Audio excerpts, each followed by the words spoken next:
जब धरती पर वर्षा की पहली बूंद गिरती है तो केवल मिट्टी नहीं भीगती, भीगती है आत्मा, मन और चेतना। और तब आता है सावन का महीना, भक्ति का, ऊर्जा का और शिवत्व से जुड़ने का अद्वितीय समय। जब हम शिव से कनेक्ट होने का प्रयास करते हैं, साधारण समय में करते हैं, तो हम उतने बढ़िया तरीके से कनेक्ट नहीं हो पाते बिकॉज ऑफ द कंडक्टिविटी।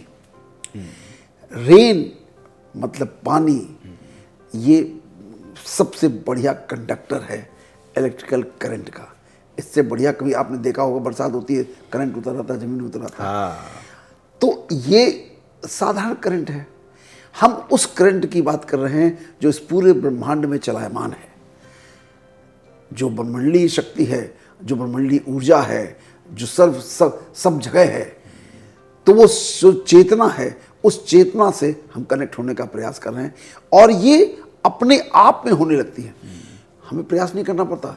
जो सावन आते ही सब शिवमय हो जाते हैं, क्योंकि कुछ तो उस पिता का नाम देना पड़ेगा, कुछ तो कैसे याद करेंगे उनको हम, जो हमारे अंदर भी हैं, बाहर भी, वो हैं कैसे, कौन है?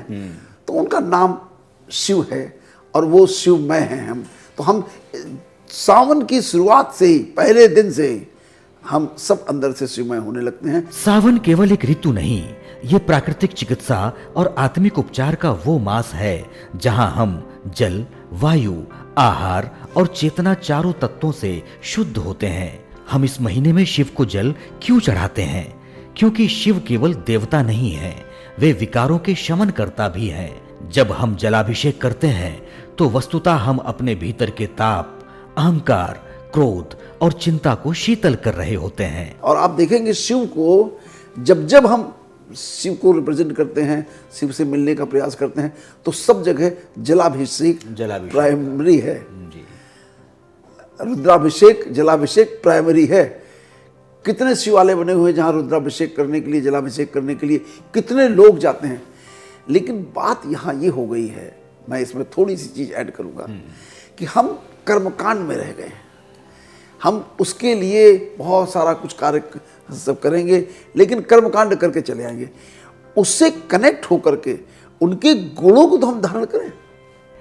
सावन का महीना हमें शरीर और मन को शुद्ध करने का सजीव अवसर देता है।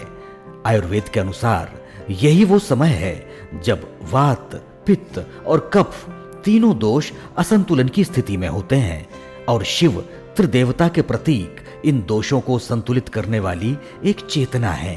सावन में उपवास का महत्व केवल धार्मिक नहीं है, ये शरीर को विष हरण की प्रक्रिया से गुजारता है। बिल्कुल वैसे ही जैसे नीलकंठ शिव ने विष को गले में थामकर समस्त सृष्टि को बचाया।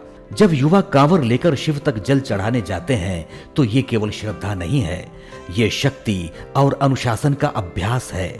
हर पड़ाव पर शरीर थमता है पर मन दृढ़ रहता है। यही तो है चेतना का विज्ञान। सावन में प्रकृति स्वयं शिव का रूप धारण कर लेती है।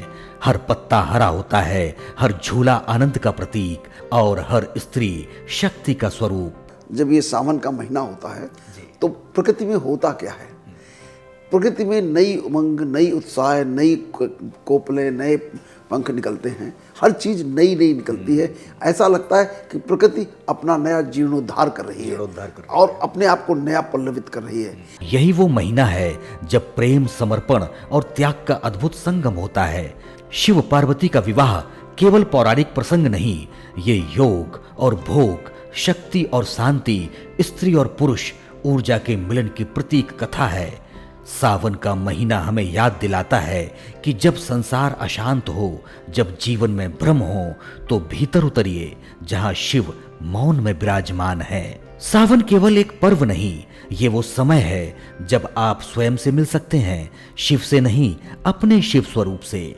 सावन एक अवसर है देवत्व को बाहर से नहीं, भीतर से ढूंढने का, विकारों को नहीं, आत्मा को स्नान कराने का।